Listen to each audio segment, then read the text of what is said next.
আপনারা রাস্তাটা ছাড়ুন, হাতিটাকে যেতে দিন, রাস্তায় খাবার দিবেন না।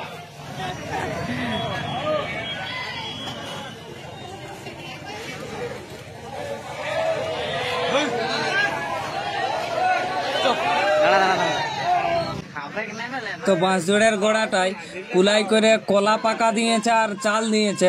তো দেখতে পাচ্ছ সেই কুলাই যায় রামলাল সুর দিয়ে আস্তে আস্তে করে কলা এবং সেই চাল তুলে তুলে খাচ্ছে।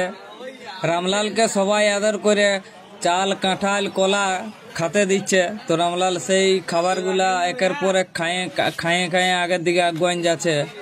এই বাঁশজোড়টার গোড়ায় একজন চাল আর কলা পাকা দিয়েছিল কুলাই, সেগুলো এখন রামলাল খাচ্ছে। খাইয়ে করে আগের দিকে আস্তে আস্তে আগান যাবে। তো দেখা যাক রামলাল শেষ পর্যন্ত কোন দিকে যায়।